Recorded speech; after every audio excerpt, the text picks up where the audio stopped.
nyambung nggak sih Mas antara cita-citanya Pak Prabowo dengan apa yang sudah di apa ya sudah disiapkan pada dasarnya kan APBN itu sudah disiapkan dari periode sebelumnya.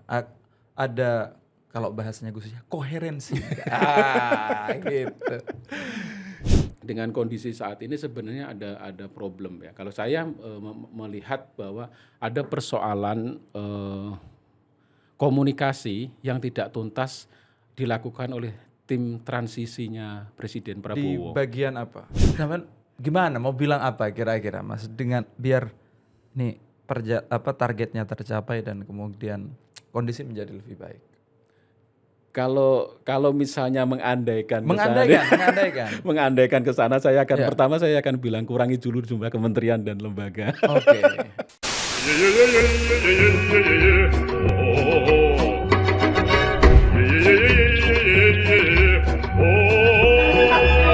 Assalamualaikum warahmatullahi wabarakatuh.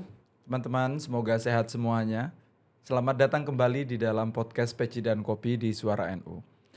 Saat ini kita akan ngebahas mengenai kondisi politik ekonomi Indonesia, di mana pemerintah Prabowo sudah mengeluarkan sejumlah kebijakan yang berdampak kepada kita semua yang ada di Indonesia. Mau Anda guru, mau Anda seorang kiai, mau Anda murid, mahasiswa, petani, dan seterusnya. Semua akan terdampak. Karena kebijakan Pak Prabowo akan menyinggung semua aspek di dalam kehidupan kita. Pertama yang kita sangat rasakan, yang selama ini dibicarakan, itu adalah persoalan efisiensi. Nah, semua orang bicara efisiensi, pemerintah terdampak efisiensi, lalu kemudian sempat ada masalah sedikit yaitu kelangkaan LPG dan seterusnya. Tapi kita nggak akan membahas persoalan kelangkaan LPG dan seterusnya, tapi kita mau menarik ke hal yang lebih makro daripada itu, kebijakan makroekonominya Pak Prabowo. Bersama kita sudah hadir di studio Mas Badiul Hadi. Beliau adalah senior peneliti Seknas Fitra. Assalamualaikum Mas. Waalaikumsalam warahmatullahi wabarakatuh. Selamat datang di rumah Terima kasih. Mas Badiul Berasa Hadi. kembali ya.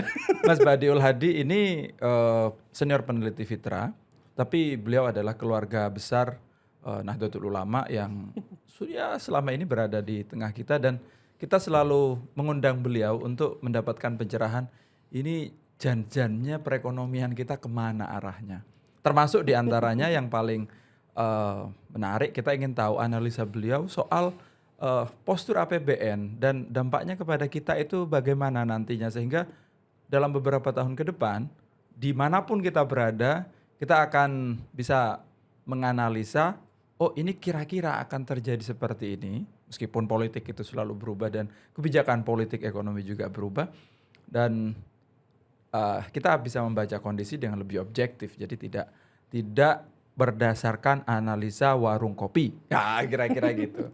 Padahal podcastnya podcast peci dan kopi. Padahal podcastnya peci dan kopi, tapi ini ada peci.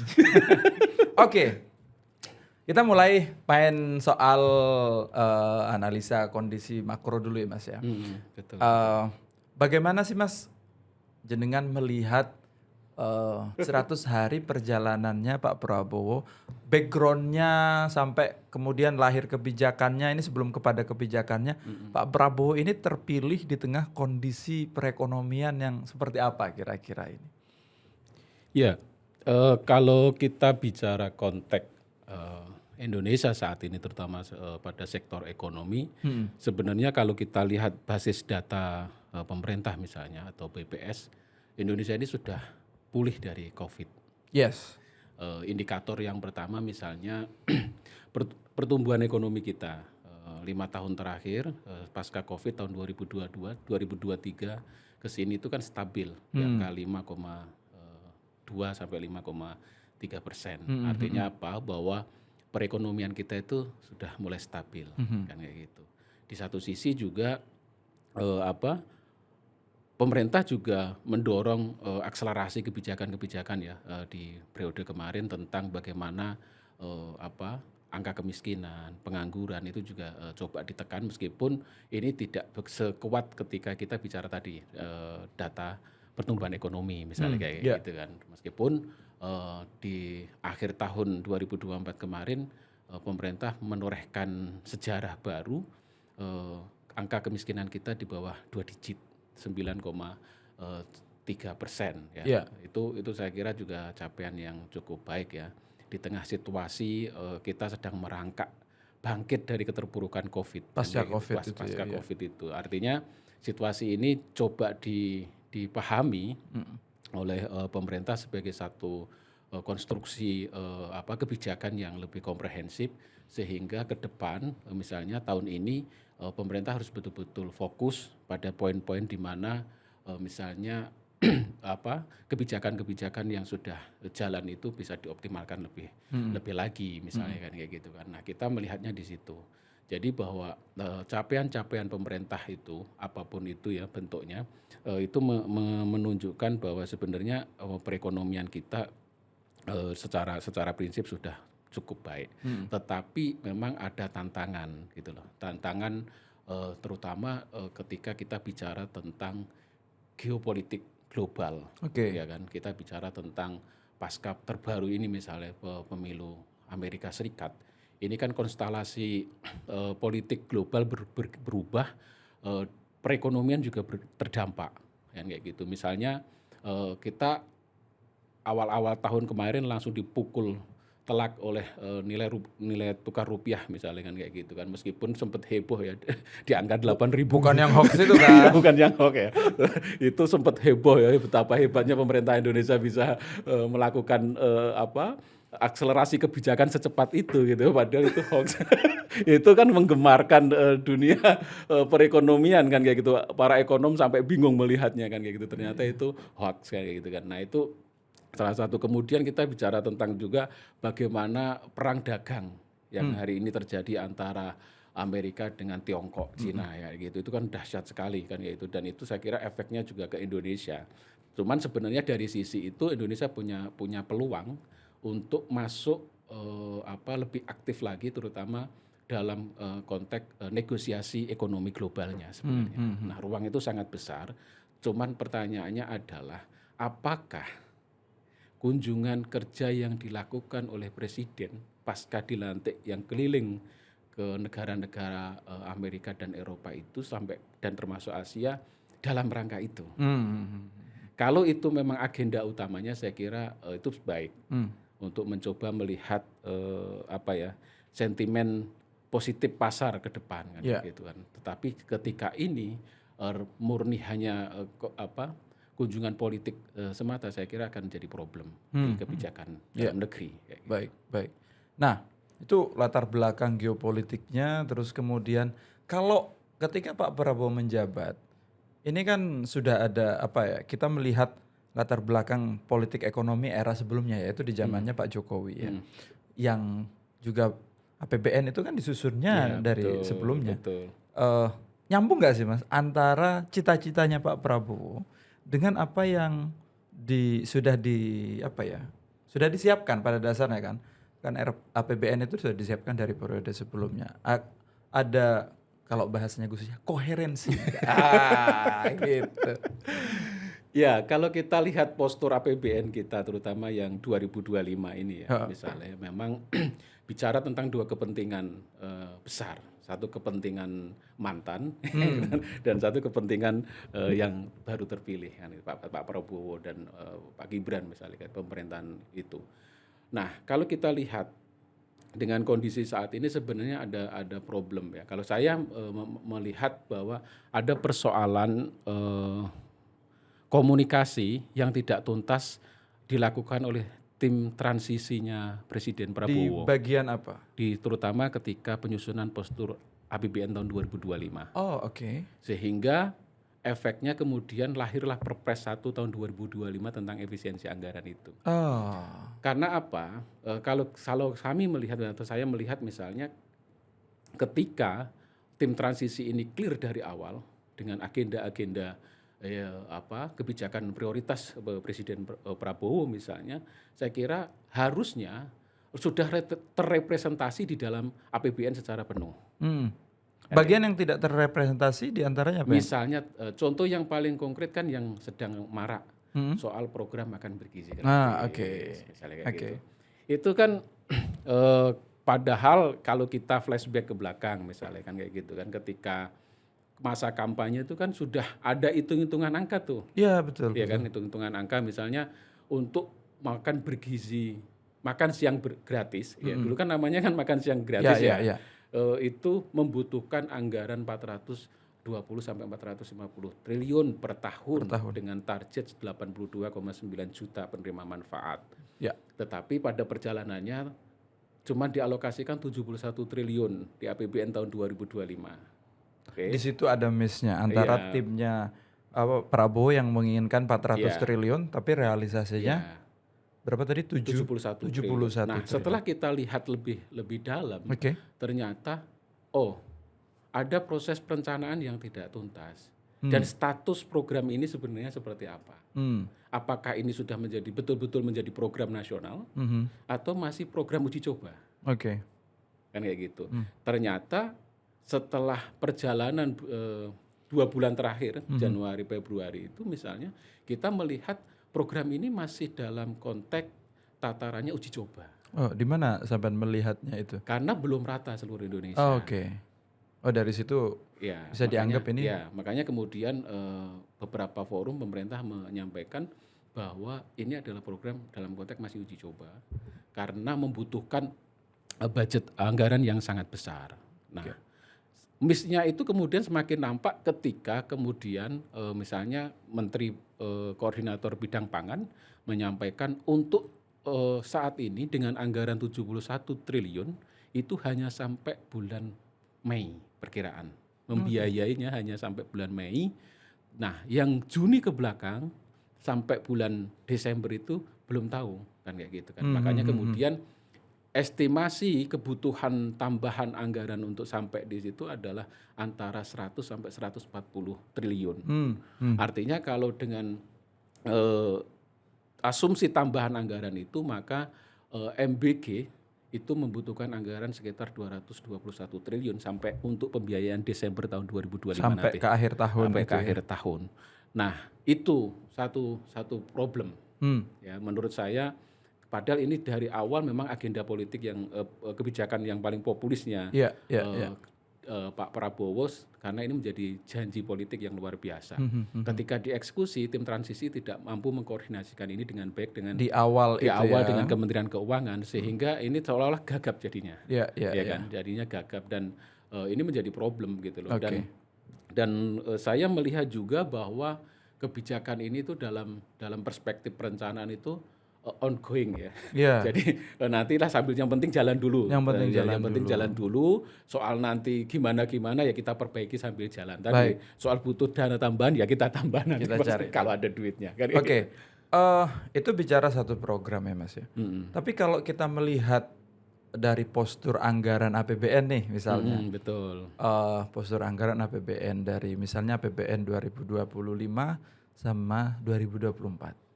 Kalau Mas ngelihat, ini kan ada efisiensi banyak sekarang yang kita tahu ya. Tapi kalau ngelihat dari angkanya, posturnya, ini kelihatan nggak semangatnya Pak Prabowo mau kemana itu? Oh iya, betul itu ya. Sebenarnya orientasi ini bisa. misalnya orientasi Pak Prabowo itu mau kemana itu sebenarnya bisa dilihat dari besaran anggaran ya. Exactly, Misalnya belanja pemerintah pusat, kita bisa lihat ya, misalnya pemerintah itu dalam informasi APBN tahun 2025 atau di APBN tahun 2025 itu disampaikan misalnya untuk pelayanan umum itu angkanya 850 triliun. Kemudian yang kedua itu ada soal ekonomi, kemudian pendidikan, perlindungan sosial, ketertiban dan keamanan, pertahanan, kesehatan. Kalau kita runut ya urutannya misalnya kayak gitu, ekonomi itu 748,1 triliun di APBN tahun 2025, kemudian di pendidikan itu 285,2 triliun, terus kemudian di perlindungan sosial itu ada 273 triliun dan sampai terakhir itu pariwisata 2,6 triliun. Artinya dari situ itu kita bisa lihat bahwa orientasi pemerintah itu memang pada sektor ekonomi sangat sangat luar biasa dan pelayanan kepada publik ya, pelayanan umum ini banyak sekali di dalamnya, komponen-komponennya sangat banyak dan sektor-sektornya juga sangat banyak. Tetapi dari alokasi belanja pemerintah pusat itu kita bisa melihat bahwa ekonomi, pendidikan dan perlindungan sosial itu menjadi prioritas. Oke. Gitu. Artinya akan sangat jelas bahwa kalau bahasanya yang sederhana itu, kalau pemerintahan kemarin 10 tahun itu rezim infrastruktur, Ya. ya kan? Ya, ya, ya. Rezim Zamannya infrastruktur, Zaman Pak Jokowi itu senang ya sekali rezim sama infrastruktur infrastruktur. dan kemudian sekarang dan kemarin SDM sumber daya manusia tidak begitu terkontrol dengan baik, maksudnya menjadi fokus. Maka hari ini sepertinya Pak Prabowo sedang mencoba fokus pada upaya peningkatan kapasitas atau kualitas sumber daya manusia kita. Salah satunya tadi juga program makan bergizi gratis itu kan kalau Presiden selalu bilang ini tujuannya adalah peningkatan kualitas. Ya kan? Kalau mereka kenyang belajarnya juga enak kan. Ya, ya, ya, ya, ya. Kira-kira kan begitu. Ya, ya, orientasinya ke sana. Jadi misalnya dari total belanja APBN kita ya yang direncanakan oleh pemerintah di tahun 2025 itu kan 3.600 sekian triliun. Ya, itu digunakan untuk belanja di pemerintah pusat dan itu sangat sangat besar sekali kan kayak gitu. Nah, pos-posnya tadi dominannya untuk sektor pelayanan umum, kemudian untuk pendidikan dan juga untuk perlindungan sosial, ekonomi, karena mungkin ya pemerintah juga melihat bahwa realitasnya kondisi perekonomian masyarakat kita itu meskipun fakta data misalnya angka-angka itu menunjukkan perbaikan, tetapi pada kenyataan real kan kondisi masyarakat kita masih terpuruk. Ya kan kayak gitu. Misalnya kita bicara soal harga pangan. Iya. Ini jadi tantangan bagi pemerintahan Prabowo kan kayak gitu kan. Misalnya harga beras, Betul. harga bahan pokok lainnya kan kayak gitu. Itu kan tidak stabil di pasar dan pemerintah memiliki tantangan yang sangat besar untuk menstabilkan ini. Makanya kemudian pada postur APBN tahun 2025 itu anggaran untuk sektor ekonomi itu sangat besar, 748,1 triliun. Itu memang difokuskan. Di dalamnya juga nanti ada UMKM, ada sektor-sektor yang selama ini menjadi penopang perekonomian nasional. Oke. Mas, izinkan saya pindah ke selainnya beberapa hari ini sebenarnya. Sekarang itu kan tanggal 17 ya. 2 hari ini itu ramai sekali Pak Prabowo statementnya bahwa efisiensi itu diantaranya selain untuk makan bergizi berbasis itu adalah untuk Danantara. Danantara sebuah holding BUMN seperti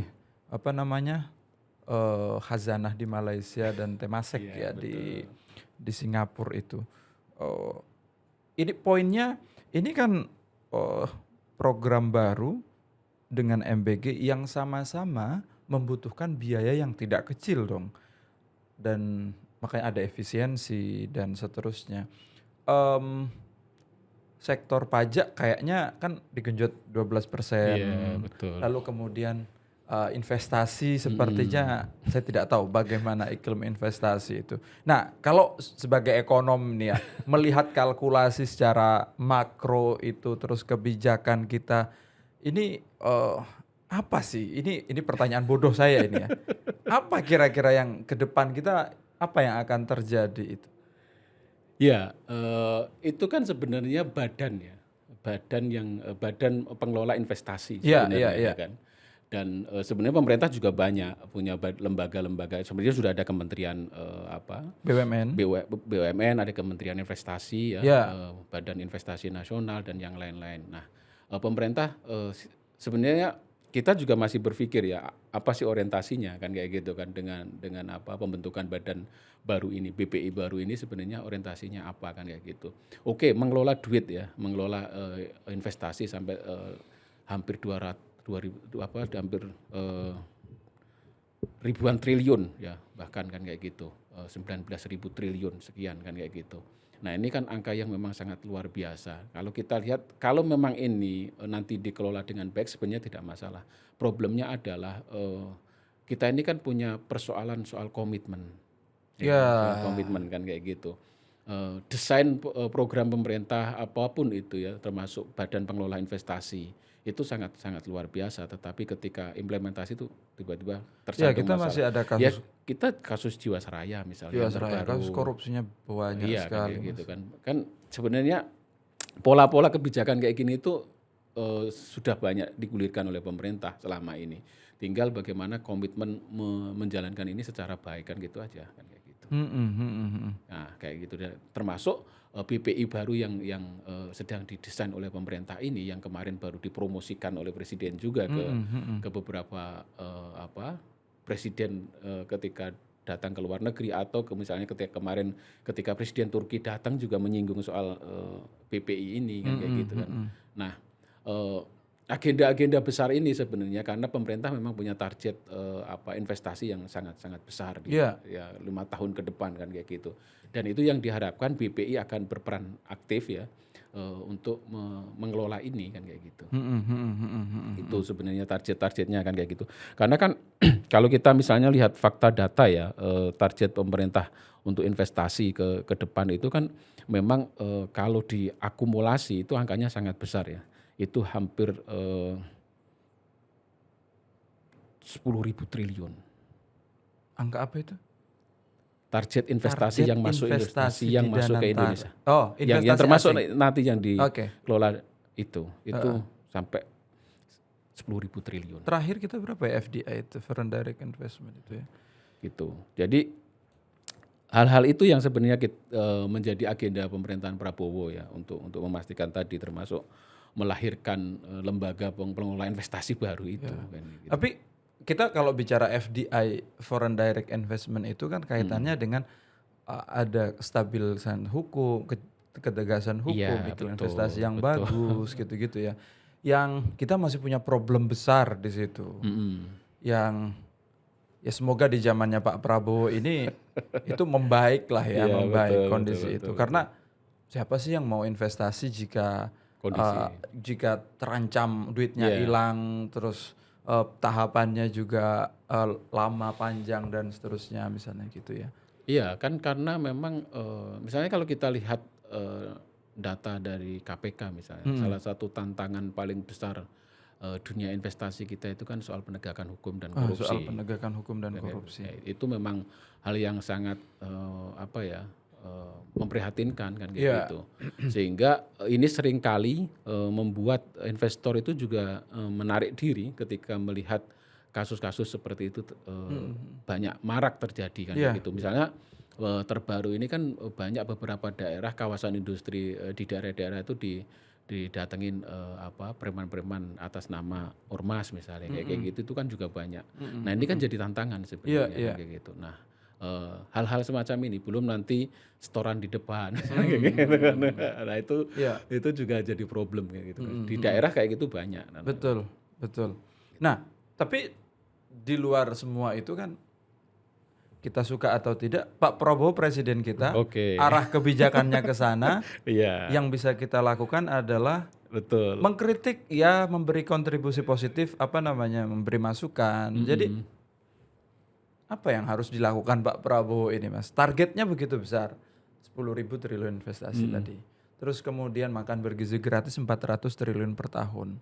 Dan antara juga di awal-awal membutuhkan suntikan untuk ini. Betul. Artinya ini ambisius sekali. Efisiensi itu kan membuat efisiensi anggaran itu kan membuat semua sektor itu berdarah-darah. Ada ancaman juga PDB-nya akan berkurang karena belanjanya berkurang, belanja pemerintahnya kan government spending bagian dari PDB itu. Terus investasi asingnya juga kemungkinan berkurang. Ini misalnya sampean ketemu Pak Prabowo itu. Sebagai warga, meskipun nggak akan ketemu juga ya. Sebagai warga NU yang ekonom gitu kan, ekonom NU. Sampean gimana mau bilang apa kira-kira Mas dengan biar nih targetnya tercapai dan kemudian kondisi menjadi lebih baik? Kalau misalnya mengandaikan Mengandaikan. ke sana, Ya. pertama saya akan bilang kurangi dulu jumlah kementerian dan lembaga. Oke. Ya, itu yang belum kita bahas. Iya kan? Jadi keborosan pertama itu adalah Iya. jumlah KL terlalu Iya. banyak. Meskipun di pidatonya terakhir ya, beliau ya masa bodoh lah dengan kritik itu kan. Oke. Yang penting kan hasil kan kayak gitu. Oke. Tetapi itu kan efek dominonya sangat luar biasa. Iya. Pastinya kan kayak gitu. Misalnya kemarin kita lihat ya, kalian mengkalkulasi ya, kalau kemudian misalnya saja ya pemerintah itu tidak memberlakukan posisi struktur segemuk itu, minimal lah wamen itu dihapus semua. Wamen. Ya, itu saya memperkirakan kita bisa efisien lebih dari 77 miliar ya.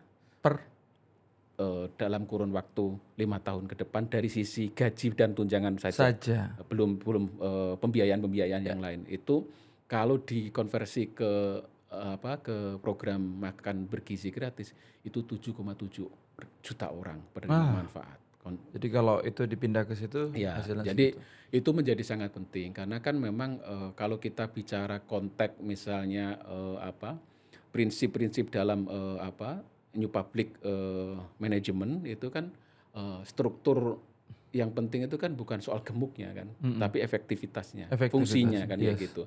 Makanya banyak sekarang trennya negara-negara itu mengurangi jumlah departemennya karena dia bicara tentang tadi efisiensi. Satu kementerian itu bisa berapa triliun yang bisa diefisienkan kan kayak gitu misalnya kan kayak gitu. Itu yang pertama. Yang kedua saya kira kalau misalnya kita mau menyampaikan ke presiden harus memperkuat ya konsep yang disusun oleh tim ekonominya presiden saat ini. Setidaknya kalau kemarin di pidato presiden saat resepsi Harlah NU bicara tentang keteladanan dan beliau menyinggung nama besar tokoh kita Gus Dur misalnya ya. Gus Dur itu menurut setahu saya tim ekonominya itu sangat solid, sehingga kebijakan-kebijakan yang diambil oleh pemerintahan di era Gus Dur itu efeknya sangat luar biasa. Di tahun 2000 waktu itu. Ya, pada sektor ekonomi kita misalnya kan kayak gitu. Nah, saya kira tidak hanya soal isu toleransi dan keberagaman yang perlu diteladani oleh Presiden Prabowo, tetapi bagaimana konsep pengelolaan ekonomi negara itu dengan Dewan Ekonomi yang sekarang dibentuk oleh Presiden itu harus betul-betul melihat konstruksi negara itu secara lebih utuh. Sehingga mimpi-mimpi misalnya yang sangat ambisius pertumbuhan ekonomi 8% sampai tahun 2029 nanti, saya kira saya ya sangat pesimis. Sangat pesimis tercapai.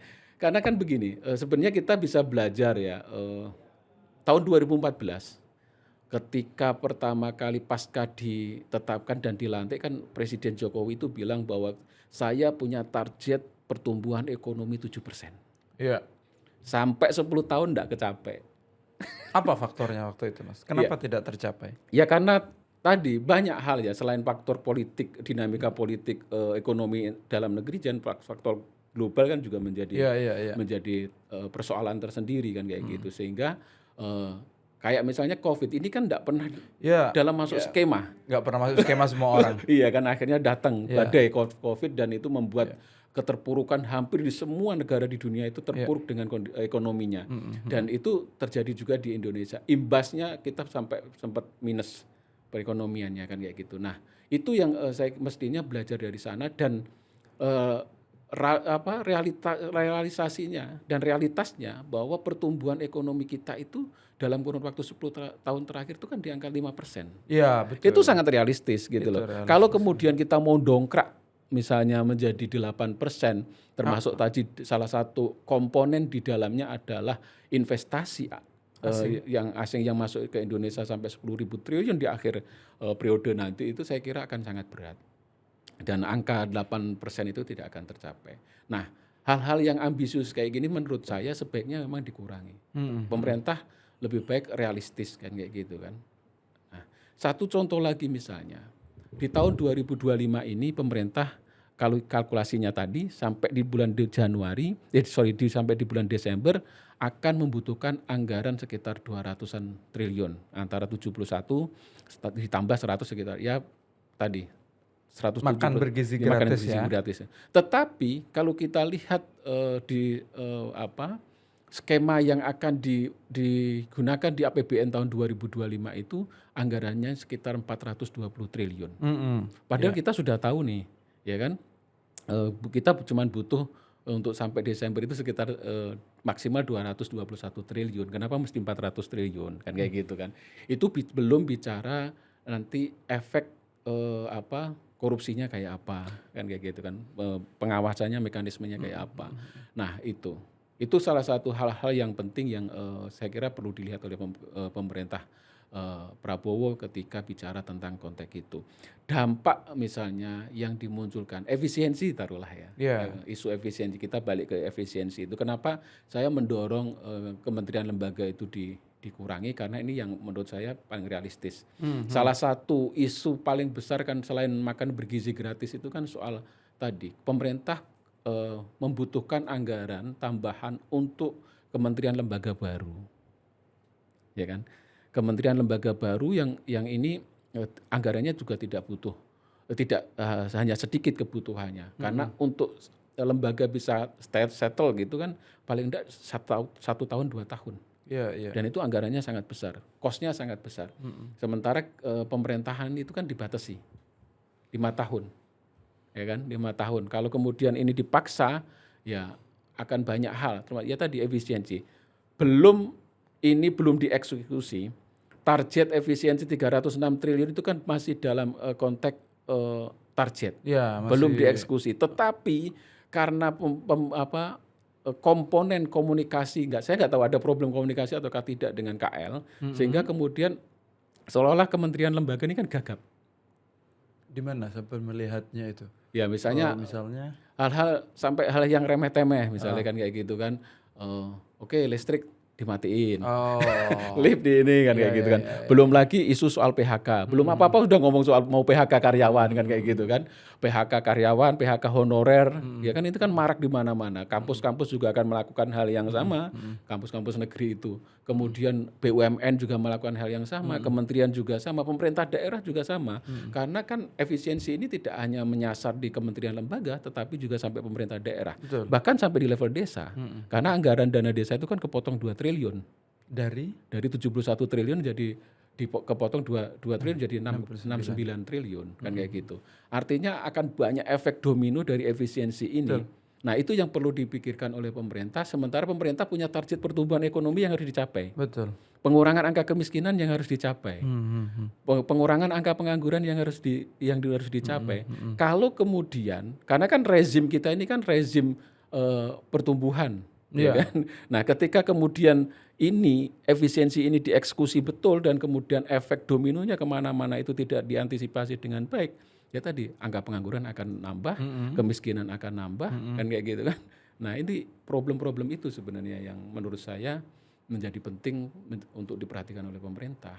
Oke, jadi kesimpulannya, yang pertama yang harus dilakukan oleh Pak Prabowo jika ingin mencapai ke 8%, efisiensi di tempat-tempat di mana bisa diefisiensikan, di internal pemerintahan misalnya. Betul. Lalu yang kedua, tadi sempat menyinggung ada penegakan hukum, bikin investasi, sehingga orang mau investasi masuk juga nyaman, gitu ya, juga nyaman.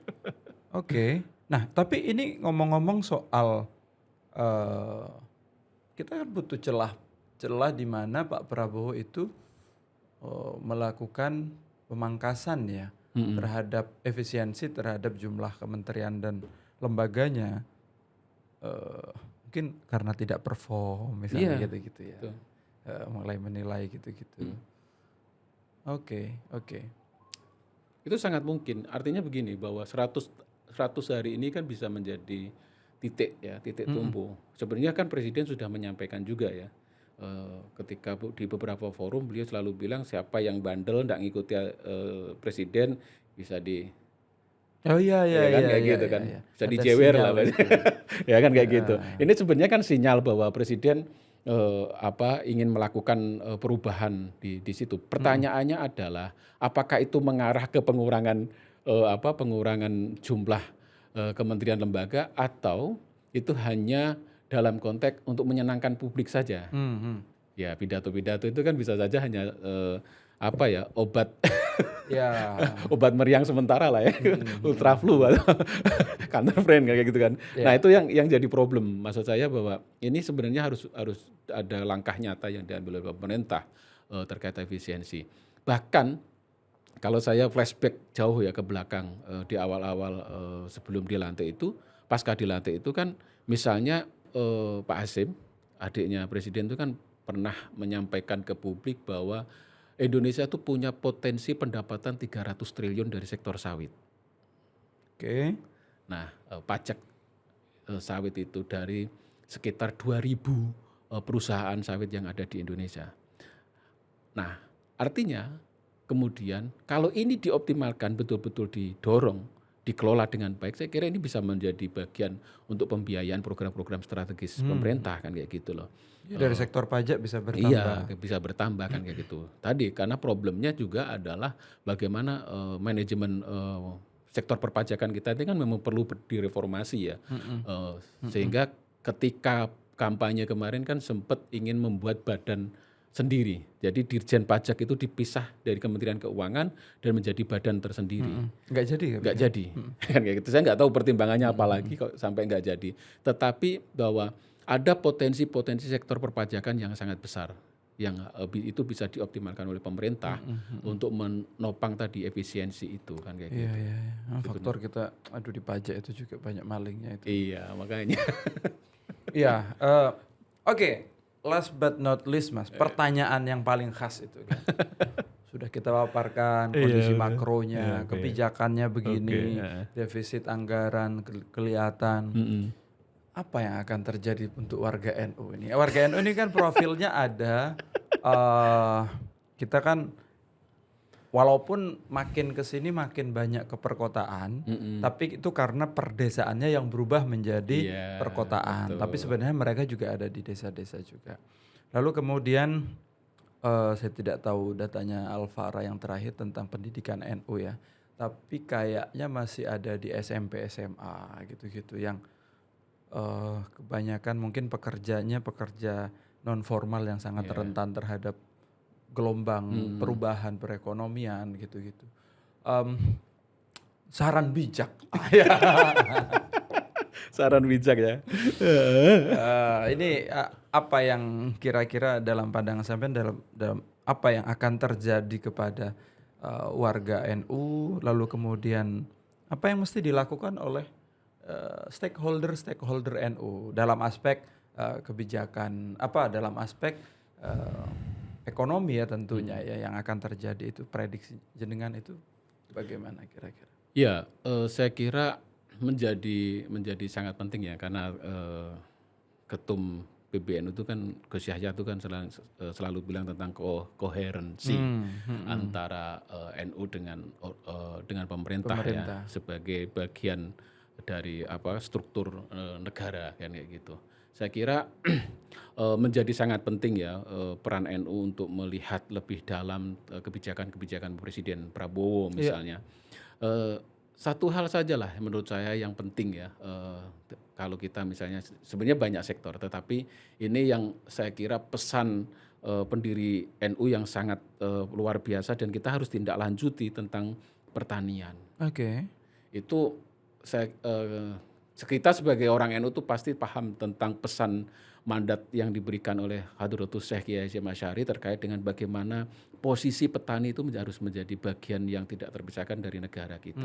Karena kata beliau kan petani itu penolong negara. Kan kayak gitu. Dalam situasi terpuruk negara pasti petani hadir. Nah, ini mumpung ini bisa menjadi pintu masuk untuk mengawal mandat Hadratus Syekh itu karena pemerintah punya agenda program ketahanan pangan.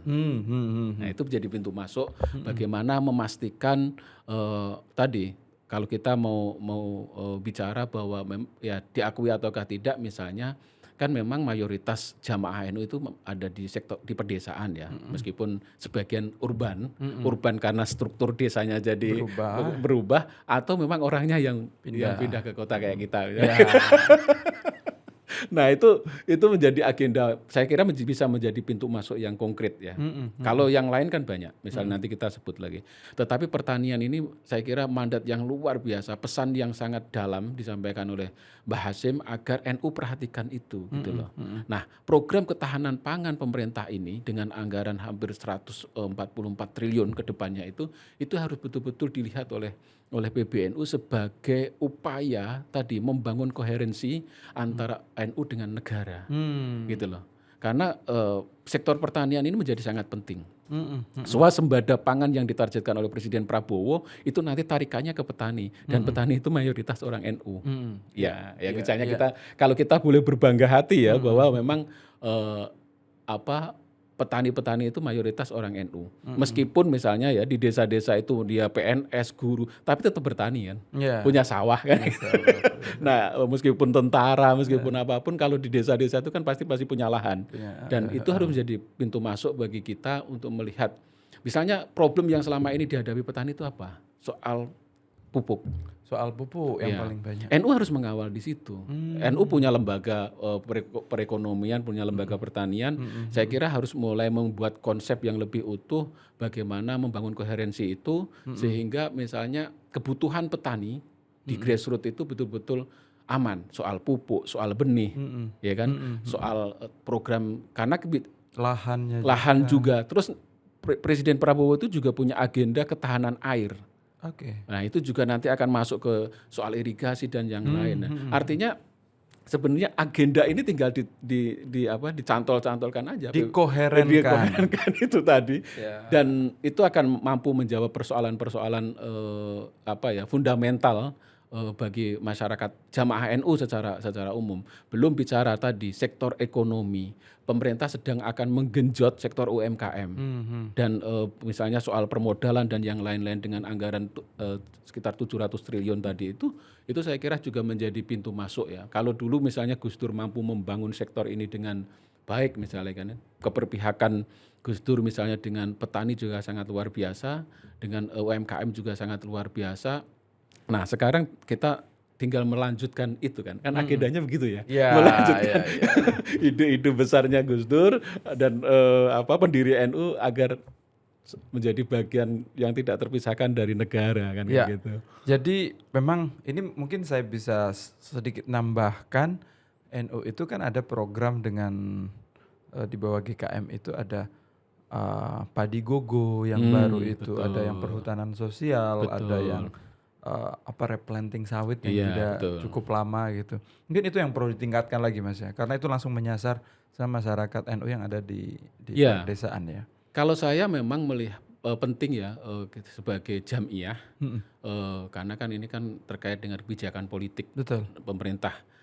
Sebagai jamiah NU harus betul-betul mewarnai proses ini ya, agar kebijakan itu betul-betul tadi membawa kemaslahatan lah, kira-kira kayak gitu kan, membawa kemaslahatan bagi rakyat kan kayak gitu. Nah, ketika itu fungsi itu dijalankan dengan baik oleh PBNU misalnya untuk mengkonsolidasikan bahasanya atau itu, saya kira agenda-agenda ke depan ya untuk mensejahterakan tadi dengan berbagai macam pendekatan ya, ada perhutanan sosial, ada replanting sawit dan yang lain-lain, itu saya kira itu akan mempermudah akselerasi bagaimana kontribusi NU semakin konkret ya, kalau Ketum kan bilangnya kayak gitu ya, kita harus berkontribusi terhadap negara, betul. Jangan mengharapkan diberi negara, tetapi kita berkontribusi terhadap negara. Nah itu ruang kontribusi, dan saya kira banyak pakar, banyak ahli di NU ya, di PB maupun sampai di daerah-daerah itu yang bisa bersinergi dengan pemerintah daerah, dengan pemerintah desa. Saya kira juga tidak ada salahnya ya menyambungkan misalnya struktur ranting dengan pemerintah desa ya, untuk mempercepat proses-proses efektivitas program pemerintah ke masyarakat kan kayak gitu kan. Jadi struktural yang sangat luar biasa, bahkan Banom-Banom NU itu kan juga struktural di bawahnya kan juga sangat luar biasa. Tinggal dioptimalkan saja, ditingkatkan kapasitasnya dan itu kemudian bisa masuk bareng-bareng, kerja bareng dengan pemerintah sampai di level desa, struktur desa saya kira akan lebih efektif sih kerja-kerjanya menurutku ya. Iya. Tidak hanya sekedar tadi hiruk pikuk di pusat ya, sementara di daerah melihatnya ini apa sih kan. Iya, betul. Ya termasuk pembicaraan kita ini biar kita tidak hanya melihat hiruk pikuk Iya, di betul. atas, tapi kita lupa bahwa ada esensi, ada program yang bisa kita kerjakan Iya, yang betul. mestinya kita lebih fokus ke situ ya Iya. untuk mengerjakan, untuk berkontribusi, Iya. bekerja sama dengan pemerintah. Toh juga dampaknya akan dirasakan oleh masyarakat kita juga. Pemerintah mau meningkatkan perekonomian masyarakat, betul. masyarakatnya masyarakat NU. Iya. Nah, kita pengurus bekerja bareng lah sama Iya, kan yang penting juga kan gini, bahwa organ-organ NU itu kan sangat lengkap. Kayak strukturnya kan kayak negara sebenarnya. Iya, betul. Menterinya juga banyak di dalam NU. Strukturnya. Iya kan, ada RMI tentang pesantren, ya kan. Pemerintah juga punya undang-undang pesantren tentang dana abadi pesantren nanti seperti apa, kan itu perlu dikawal. Kemudian LP Ma'arif bicara tentang pendidikan, sekolahan kayak apa. Nah, bagaimana ini nyambung dengan isu-isu pendidikan kan kayak gitu kan, ikut bareng-bareng mengawal kebijakan-kebijakan pendidikan di sektor pertanian, kelautan, semuanya. Saya kira yang menjadi basis NU itu bisa menjadi fokus ya bagi Jamiah NU untuk melihat ini secara lebih utuh bahwa oke, kita harus bersama-sama dengan pemerintah.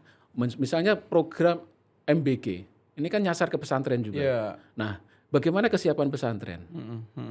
Kan kayak gitu. Betul. Bagaimana kesiapan pesantren saat ini kan jadi pertanyaan juga. Betul. Kan kayak gitu. Memang kemarin saya mencoba betul agar bersinergi itu di dalam acara-acara NU, misalnya GKM NU itu kepala makan bergizi itu nama istilahnya itu Badan Gizi Nasional. Badan Gizi Nasional itu dihadirkan. Iya. Terus saya mencoba mempertemukan antara misalnya yang GKM juga dengan Pak Menko PMK, lalu betul. kemudian Kementerian Pendidikan dengan dihadirkan di acara muktamar pendidikan. Jadi memang dipertemukan stakeholder yang terkait Betul.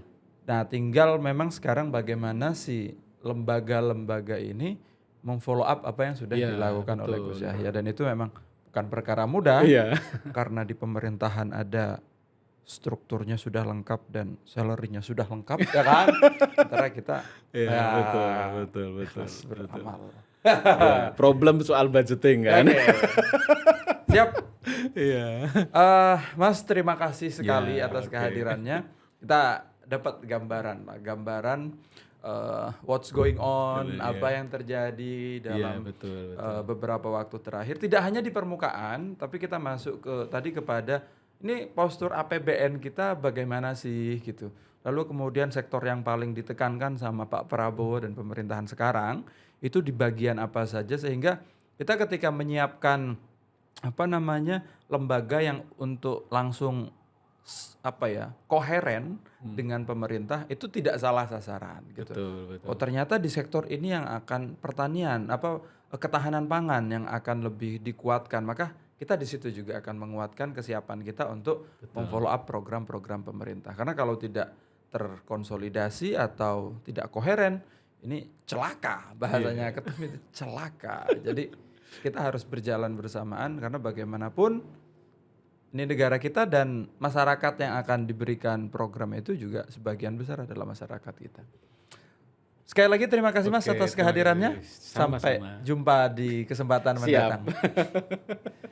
Allahul muwaffiq ila aqwamit thoriq. Wassalamualaikum warahmatullahi wabarakatuh. Waalaikumsalam warahmatullahi wabarakatuh.